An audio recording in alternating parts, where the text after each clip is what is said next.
Hey, welcome back to the Urban Monk. Dr. Pedram Shojai here, talking about popular issues and another in the long line of fucking with everything series.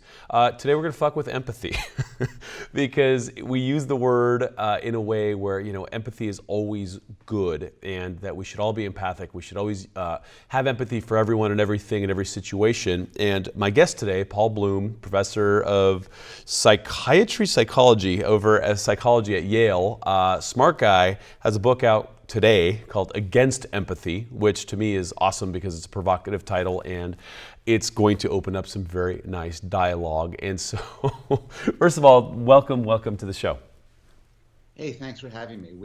We thought about the title "Fucking with Empathy," but we just decided against it for some reason. Yeah, you know, it's one of those things. But now, see, Mark Manson has a book, "The Subtle Art of Not Giving a Fuck," and so all bets are off. Now you could say that word. You could get away with it. Totally, you could get away with anything nowadays. So so you've obviously been studying this. This is coming from a position of an educated opinion. What's up with empathy? Why is it wrong? What are we messing up here? So the first thing you got to realize is people use the word empathy in different ways. So some people use the word empathy just to mean being a nice person, being good, being kind, being moral. I'm not against that. And other people use the term empathy as understanding other people's heads. And I'm not against that either, but I think that your ability to understand the minds of other people is neither moral or immoral. So a great person is really good at figuring out what other people want. A psychopath and a torturer and a con man is also good. The sort of empathy I'm interested in is feeling other people's pain, feeling what they feel, feeling their pleasure, feeling their pain. And the argument I make is that's a great source of pleasure. It's a great source of literature and movies and TV shows, but it makes us moral idiots. It focuses us on one person over 100. It's biased, it's racist, it's short-sighted, it's irrational, and we do a lot better in real-world situations when we don't allow ourselves to be empathic to others. Interesting. Okay, so it's short-sighted, it's racist, it's biased. Because we are getting a little too myopic on a single person's kind of characteristic and flaws. Like, let's tease that out a little bit more. Yeah, so that's actually a good way to get to it. So the people who like empathy say it's like a spotlight. It zooms you in on a single person, and it's true. That's one of its powers. But what it also does is, because it zooms you in on an individual person, it's enumerate. It focuses you on one person over 100. And there's psychological data saying that when you feel empathic, you will really value the 1 over 100. And it also, like a spotlight, it lights up what you direct it at. So I'm a white guy. I'm from a certain country. I'm from a certain background. It's very natural for me to empathize with people who look like me, people I know, people who are friendly. Some black kid in Africa, somebody who I'm afraid of, it's a lot harder to empathize. To the extent that I'm a good person and I do fair and moral decision making is because I shut down my empathy and I say, forget about how good I am at feeling other people's pain. What's the principle here? What will do the most good? What will cause the least suffering? So the zooming in, you're right. The spotlight nature of it is where many of its problems come from. Interesting. And it's being exploited everywhere, right? And so I see this. I saw this the other day on the news. They were talking about how in Syria ISIS had, attacked these Christian villages, right? And it was like, well, ISIS has been killing everyone indiscriminately for a long time, but you can relate to the Christian villages. So now all of a sudden, people are donating and getting all pissed off about this. And that's, just one microcosmic example of empathy kind of towards maybe a Christian audience. And so where else is it exploited? There's countless examples. I mean, since you brought it up, when some people think about empathy, they think about, puppies and charities and helping people. I think of war and genocide. I mean, whenever somebody wants you to strike out at another group, go to war, wipe them out, expel them from the country, what they'll do is, they'll do a lot of things, but they'll exploit your empathy. So, I think Donald Trump provides a clear example of this. Whatever your politics about it, it's pretty clear that he wanted to direct a lot of hostility towards undocumented immigrants. And the way he did so in his speeches, and this is based on Ann Coulter's book, Adios America, was he made you really feel for the victims of these immigrants. People who are raped or assaulted, families devastated by murder, or just people who lose their jobs. Empathy can be weaponized. It could be used to focus you on a group, and then your empathy for members of that group directs outrage and anger towards another group. So it leads not only to irrational decisions, but often, I think, to cruel ones. That's really interesting. So, I mean, the kind of empathy a guy like Jesus would have been talking about is certainly not this kind of empathy that's basically voting with your empathy for one group and then basically polarizing and being angry and upset and against the opposite group. And that's what you're suggesting is happening. Yeah, so I think a lot of people fall into the trap of thinking, well, you want to be a good person, you need some sort of motivation, some sort of drive, whether you attribute it to Jesus or Martin Luther King or whoever. There was something pushing these people to make the world a better place. But I think that we need to carefully distinguish empathy, which is very narrow and focused and biased, from compassion or kindness or love, which could be a lot broader. And, you know, my book goes over a lot of the sort of science behind this. So when you feel empathy for somebody, different parts of your brain are active than if you feel concern or love for them.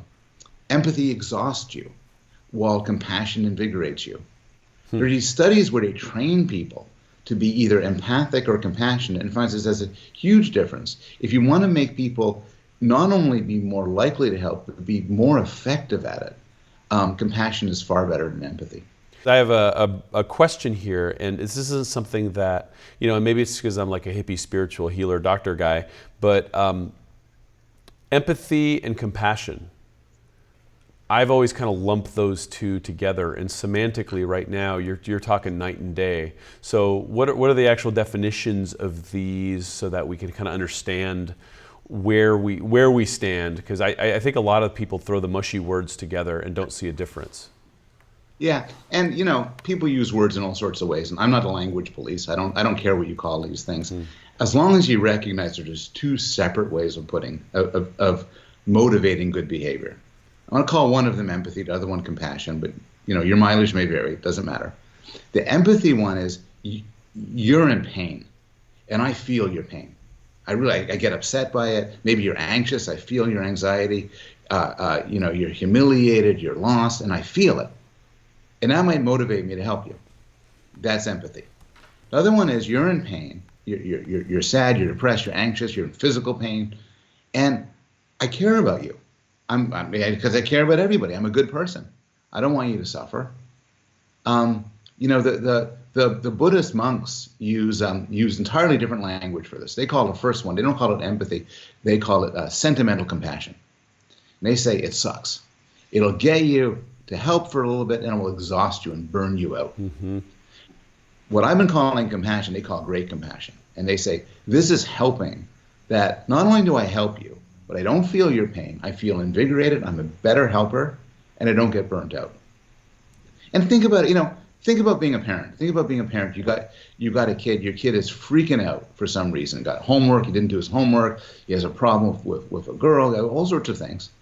What kind of parent do you want to be? Well, you love your kid. Do you want to freak out with your kid? Do you want to like also panic, also get upset and disoriented? No. You want to be loving and calm and cool. Imagine you have a friend who's depressed. You want to get depressed with him? Well, that's not going to help him. Now you got two problems. What you want is to sort of cheer him up and listen and understand. And so what these examples show is there's two ways of responding, and one way is sort of echoing somebody's feelings. That's empathy. And it's tempting. It's a powerful urge. But the better way is actually responding with kindness and care, and that could sometimes mean being the opposite of how this person feels. You know, I think of my friends in the .org realm, and one of the things that they're constantly complaining about is clicktivism. And how, you know, there's just so little response on all these things where they're just bleeding their hearts out talking, you know, here's a picture of a polar bear and this, that. And it's all really, you know, within this context, really kind of drumming on that empathy drum. And, you know, it is exhausting. I know so many people that just have a hard time opening those emails now because it's just like, oh, damn, here we go again. Here's some more bad news. The world is crashing. And, you know, I've just got a headache today. I'm over it. It's tough. I mean, I wrote a piece discussing some of this, and I got a letter from a doctor, from a first responder in 9/11. I excerpted in my book with her permission. And she says she went to the site, was digging up bodies and speaking to families, and she couldn't do it. It killed her. It felt terrible, and she had to stop. While her husband was just as active, and it didn't bother him at all. And nobody's to blame here. Some people are empathic. In some way, my book is an attempt at self-help because I'm more empathic than I want to be. But I notice it trips me up. I don't think I would be good doing something like helping burn victims or people who are deeply depressed, because if you feel their suffering, it exhausts you. And in fact, one response to all of these empathic appeals, when we're talking about, first responders and everything, but also charities and the news, is withdrawal. Burn, I don't want to see that shit anymore. I don't want to get upset. I don't want it to drag me down. Rather, and I think an entirely better approach is ask yourself, how do you make it a better world? What do you want to do with your life? What's the right thing to do? And don't get swayed by your feelings. Don't listen to your heart. Use compassion, but guide it with reason and rationality. And when we do this, I think the world just becomes a much better place. Okay, so don't lead with your heart because the empathy is driving you into an emotional state that is basically blocking out any rational thinking. And so you go into a doctor, you don't want them to feel your pain, you want them to look at this objectively. This is what we're suggesting. Absolutely. You want them, and that's an example which I discussed. If I'm really anxious, I don't want to talk to a doctor and have him or her be really anxious. That's of no help to me at all. Now, I don't want a cold-blooded, cruel doctor either who doesn't care about me. I want somebody who wants to solve the problem of whatever's bothering me, will think rationally and clearly, and will be kind and respectful and supportive. All of those good things are good things, and nobody would argue against them. But to think that a good doctor or a good therapist shares the feelings of the people they work with is to totally misunderstand what medicine or therapy is.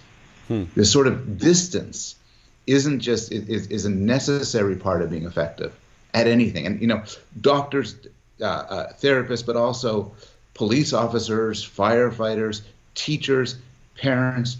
You need to separate another person's concerns from your own, so you could care for them, so you can make the world better.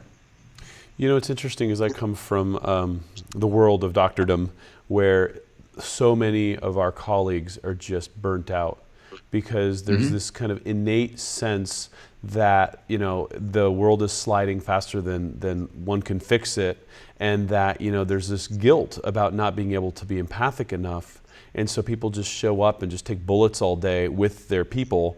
And it's exhausting. I mean, I don't know very many doctors that recommend medicine to their children anymore. It's so exhausting being on that front line and having a thankless job and going on those emotional roller coasters. Yeah, and to be successful at it, you have to be a certain sort of person. A friend of mine who's a pediatric oncologist talks about people who drop out of medical school. Now, they drop out of the internship program because they can't even take it from day one.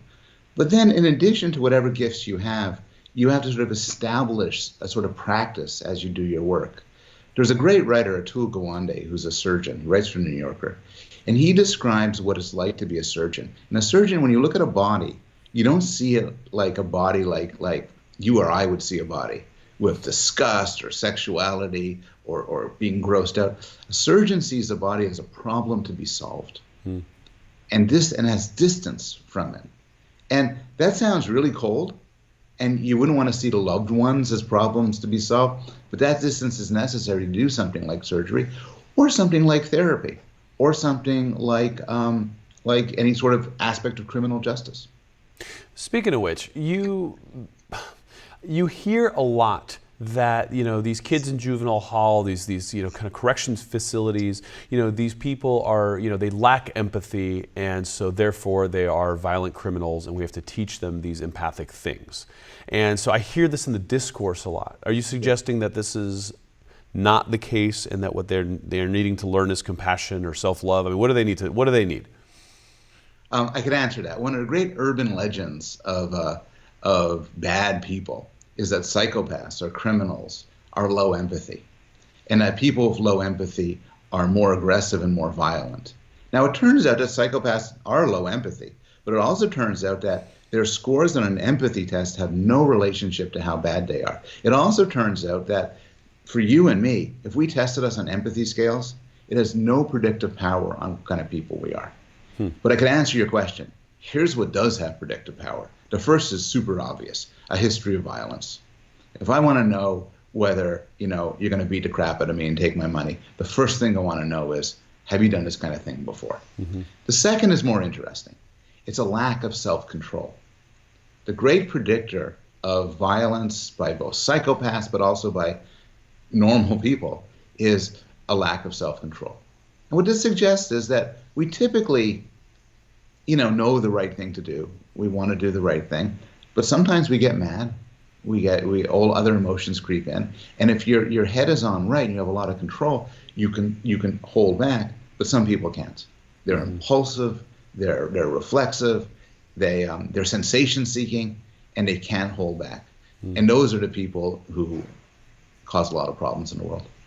It's funny, I took my kids and a few of our staff down to Disneyland yesterday, and I was standing in line with my 2-year-old, and there's this two girls and a kid in front of us, and the kid was, I don't know, not even 3 years old, and the entire interaction was, and they were Latina, and they were very, very friendly people, but all of their interaction was play fighting and like, oh, she hit her, and oh, she hit her. And I'm watching this, and I'd like turn my kid away. It's just like, wow, this kind of modeling is probably not the best for this 3-year-old. And the entire personality of this 3-year-old was this kind of scrappy puppy that was starting to come up.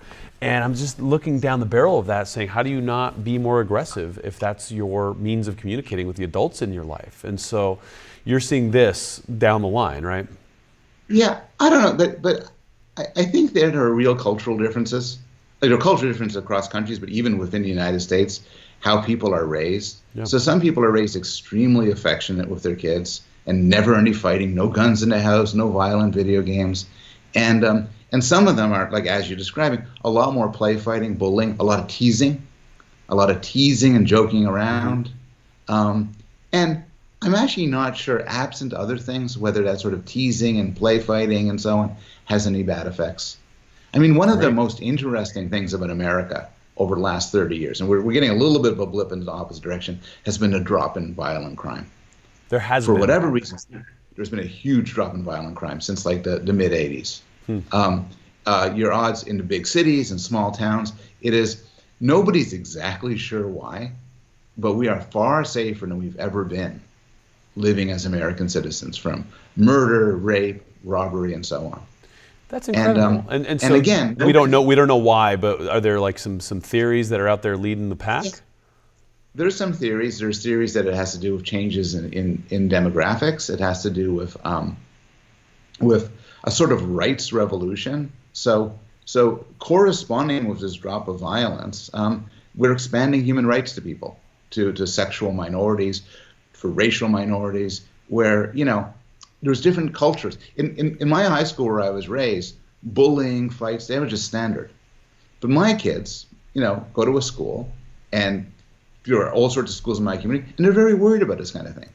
And there's a culture where, you could have a gay kid in the school or a trans kid, and a kid is treated with respect and care. There were bullying's discouraged. They're not different kinds of people. They have the same brains, the same genes, but the culture is different.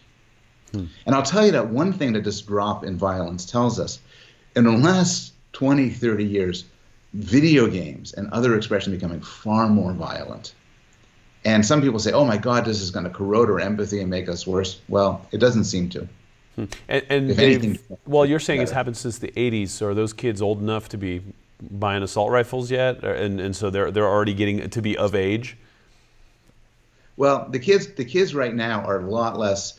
So a 19-year-old in mid-'80s would be a lot more likely to shoot you than one around now. Interesting. And it's true, actually, you age out of violence.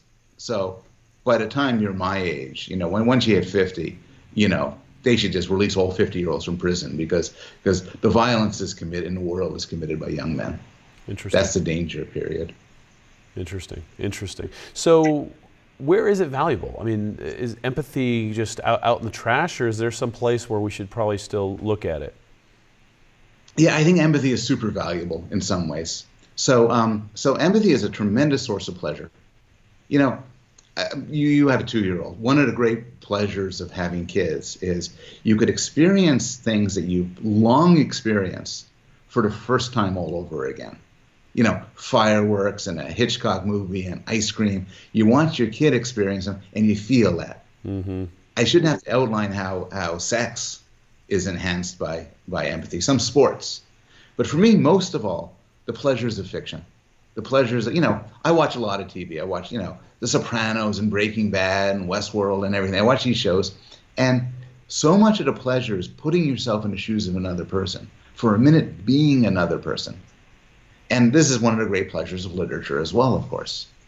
You know, reading Lolita or Dickens or something like that in the act of empathic engagement. So, you know, the title of my book is Against Empathy, but I'm only against empathy in the moral realm. I'm not against empathy as a source of pleasure and delight. Interesting. And so how do we parse those apart? Like when we're having a conversation about who we are as a culture, how do you do that? People work towards a culture where appealing to racism is a bad thing. Where if there's a politician who says, you know, vote for me, I'm the white guy, you know, that's too much. Yes, people do dog whistles and people say, but for the most part, overt appeals to racism is just out. It's just, you know, not on the table, which is why they have to be hidden. I'd like to get to the point where some empathic appeals are treated the same way. So that's at sort of the policy level, where if you want to bomb Syria, which is going to kill a lot of people, make a case for it. Say, this is why it's going to, who's going to help. These are number of people going to die. This is what's going to happen. But don't show me a picture. Don't hold up a photograph and say, this is why we got to go to war. But isn't that some sort of geopolitical? I mean, so okay, and I don't know the deal in Syria, but you know, isn't it? There's a balance of power, and this, you know, and the Russians are doing this, and we have an oil pipeline here, and you know, and our business interests. I mean, that's usually why we go to war is for some sort of geopolitical strategic gain. But the American people don't give a damn about that, right? They just, you know, most people just want to go to work and come home and see their kids. So then you got to show the pictures to get it. Yep. So how do you stop that? I think the American people should get to a point where they say, someone holds up a picture or shows a YouTube video, and American people say, that's a crap reason to go to war. Like, I don't know what you're, and everything else. I don't know what your thoughts are on healthcare. I don't know what my thoughts are on healthcare. But telling me a sad story of some guy, this happened, that happened, that's not an argument. There's always going to be sad stories. Mm-hmm. We have, as individuals, we choose what to give to charity, where to help. I think we should go and try to figure out what makes the most difference. And fortunately, there is a cultural change. There's websites like givewell.org where they rank the charities based on the effects. And that's just a much better way of doing things than who has the cutest picture. Yep. So I think I think there's a general thing where we should have a cultural shift more towards reason and rationality, less to empathy. On a more personal level, I think there are certain practices like meditative practices, which I'm trying my best on, that can make us more compassionate people without the distraction of empathy. Mm-hmm. Mm-hmm. Yeah, absolutely. And we know that those things do work. You know, unfortunately, they take work, and most people are lazy, and so you know, it's hard to get people to actually do the practices that generate that compassion. But you know, I could speak from experience. I find, you know, lorazepam and bourbon a lot better than 10 minutes of meditation. So, but meditation is probably better for me. Sure. Well, and that's a mark of our culture, right? It's much easier to do that, right? And so that's also part of where I think personally, because I do have lots of opinions about healthcare, is healthcare has gotten into trouble too. Is, you know, the pharmaceuticals have trained us to ask for the shortcut, the quick pill, and so the physician, you know, being stuck in that kind of empathic Bermuda's Triangle, if you will, basically listens for a minute and is just like, all right, here, next, you know, move off. Like I can't stay here with you. It's, you know, A, I don't have time, and B, it hurts. Yeah, I think there are practices we could pursue both as a culture and as individuals that will make us better people, that will make us more contemplative, more rational, kinder, but pull us away from this sort of endless buzz of empathic connection and concern. Save that for your pleasure. Save that for the novels and TV shows. It's great, but it's a lousy way to run a country and a lousy way to run a life. Well, it's a great way to run a country if you're the guy that just won, right? And so that's also part of it. Yes, it is. I am not doubting for a second that these empathic fields are very powerful. Right.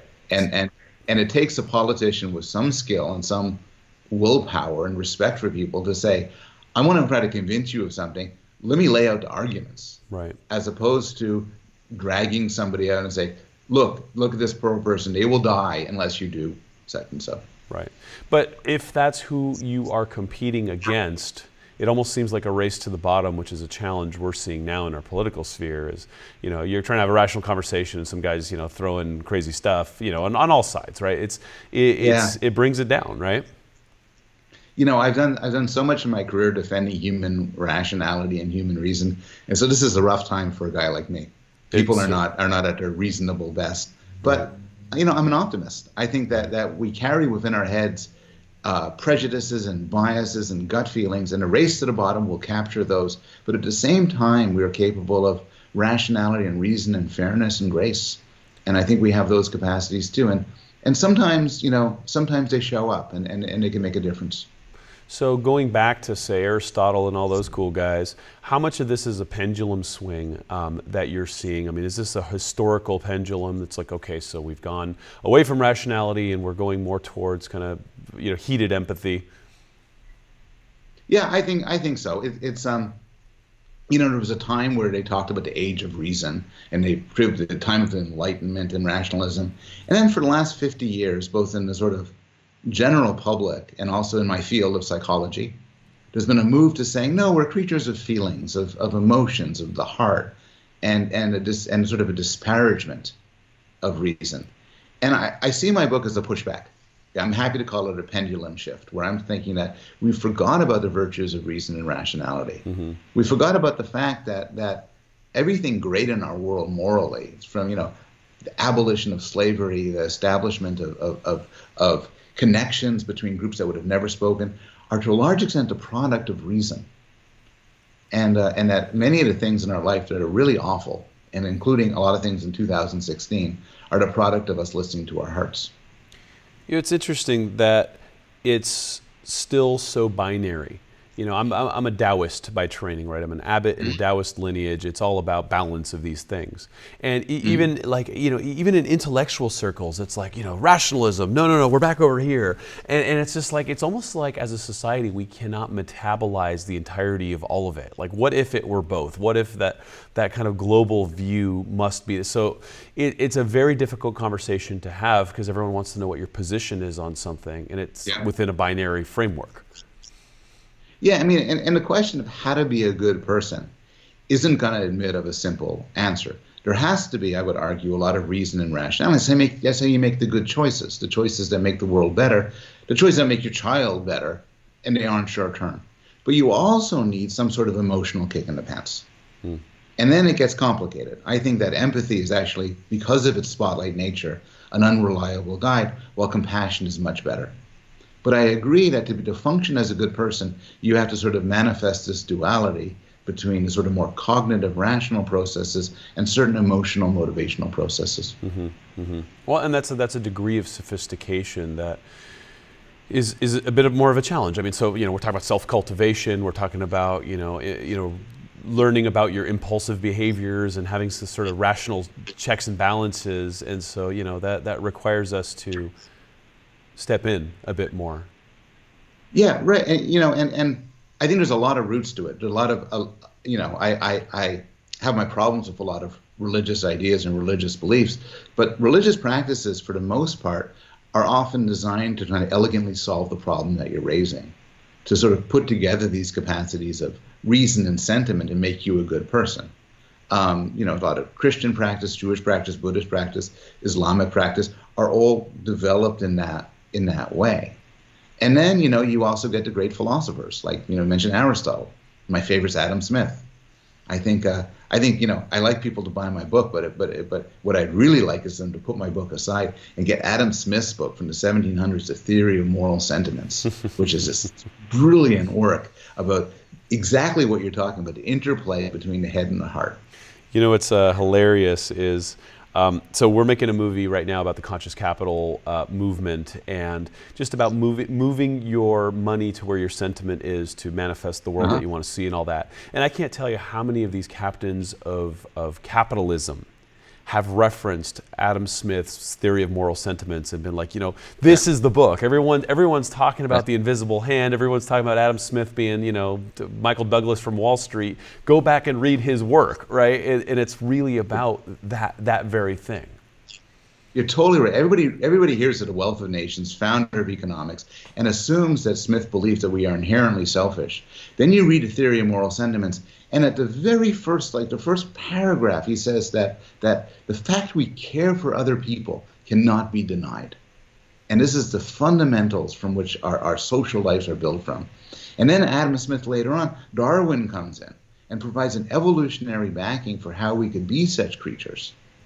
You throw in some social psychology, some game theory, some Buddhist theology, and it gets really interesting. It really does. It really does. And so where's this conversation being had? Like, I would love to keep putting a megaphone on that sector. I'm sure you have colleagues over at Yale, and there's people all over the country that are really starting to get this more cohesive argument out there and putting it in front of people. I'd love any guidance there for our listeners and viewers to go read Against Empathy, go read Adam Smith's Theory of Moral Sentiments, and go after wisdom and knowledge. Who else should they be reading on this? Oh, there's so many smart people.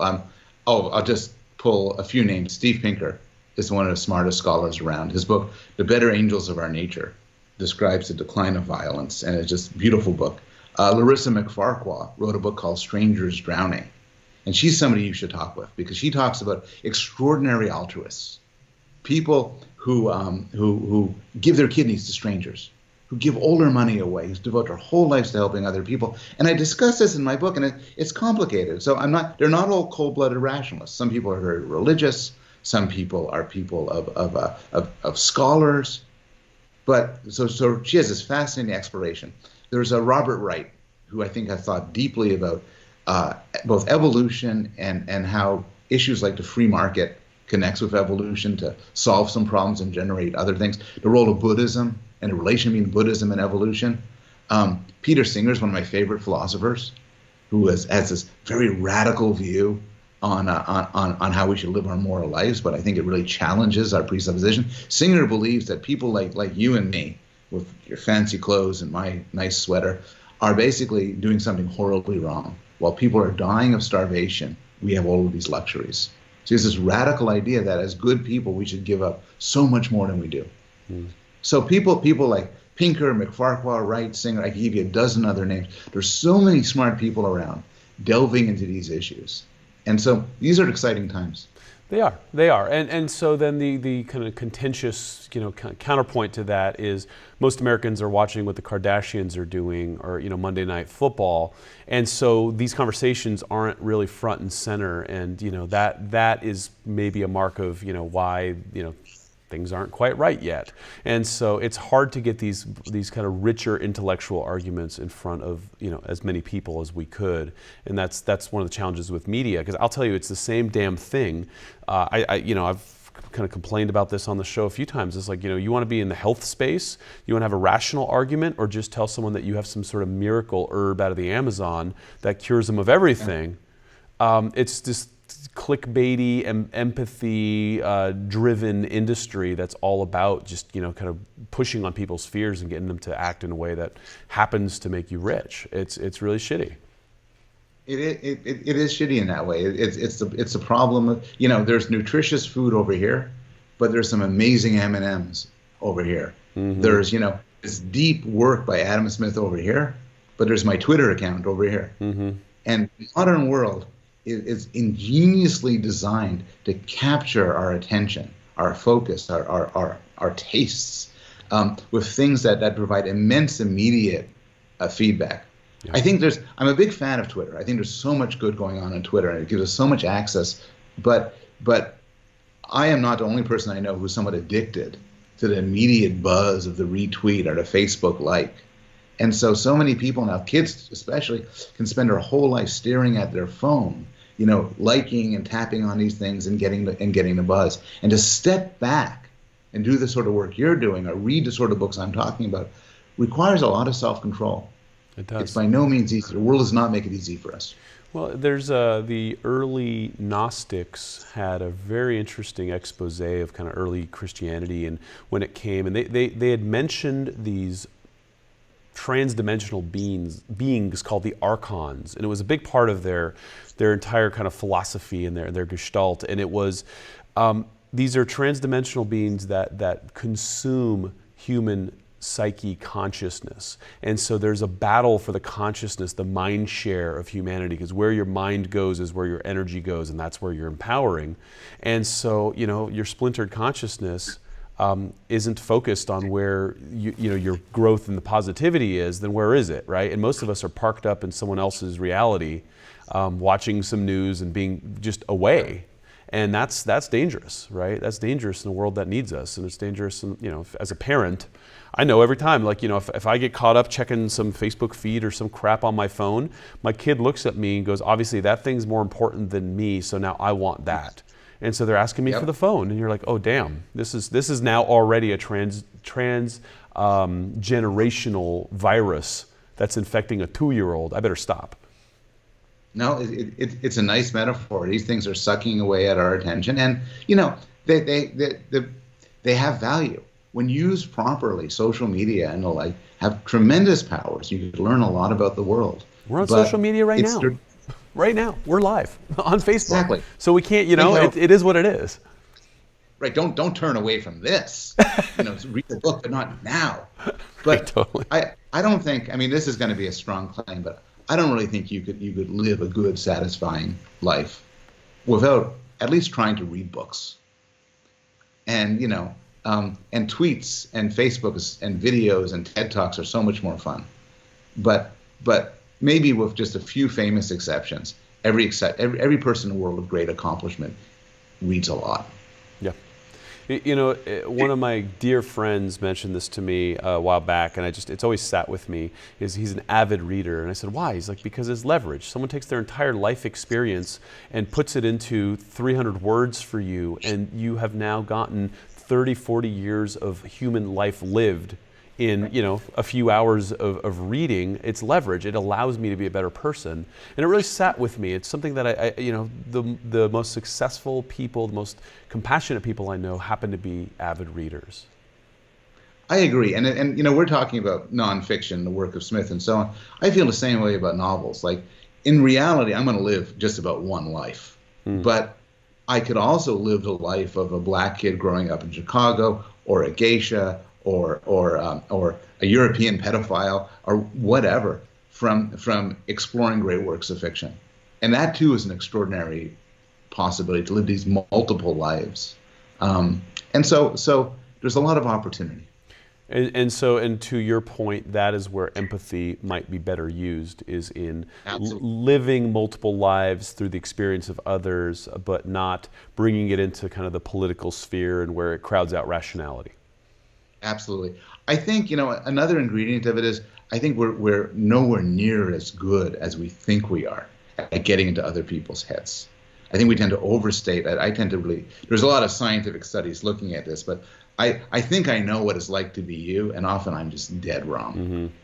So, but I agree, the act of trying is so satisfying and so important, and makes us human, gives us pleasure, I think makes us better people. So keep empathy away from public policy, from raising your kids, from morality, but as pleasure, it's fantastic. Interesting. There's got to be a training, and I invite my listeners to read your book, and then just to have a filter to understand where you find that empathy is being exploited in the media coming your way. And I'm assuming that's something that you're training, you're talking to your students, at least in Yale, about. Absolutely. So look for it. Wait for it. Wait for when the president or the senator or something drags out a person, sometimes literally, like in a State of the Union speech, and points to a person and says, this person lost their arms and legs, this person, and then step back, you'll be moved, and step back and say, okay, so how often does that happen? Mm-hmm. Is it a good policy or bad policy? Mm-hmm. Always be obsessed with the numbers, with the data, because it's a lot less romantic, but it depends what you want. If you want to address the moral problems, like deciding whether to go to war, and get great feeling out of it, and great emotional passion, then rely on empathy. But if you want to be a good person, you got to take the harder step of noticing when you're being exploited and seeking to combat it. I love it. I love it. Such rational, sane words. So the book's available today, and it is smart, right? And that's what I like. It's let's have real conversations about real things. I'm so tired of people saying the same damn things in the health space over and over again. People saying, like, just repeating things that mean. So it's the case for rational compassion. Paul Bloom, and available today. Like I said, I highly recommend. And we're doing like a monthly book club over with my students in the academy, so with thousands of people that are reading books. So I'll put it on the list, and we'll read it together and have an opportunity to have more discussions. You have a website that people can know about, find out more about you? Just Google my name. I'll get you there. Awesome. So Google my name and the word Yale, and you'll find your way there. Wonderful. Thank you so much. Thanks for your time. I really enjoyed this, and I wish you the best of luck with the book. And we'll do our part to get the message out there. I think it's a great conversation. This was a delight. Thank you for inviting me here. Thank you. And so you guys, let me know what you think. I'm going to have this on Facebook. We'll get it on YouTube the next week or so, and let me know what you think. Read the book, and let's have an intelligent conversation about it. I will see you next time.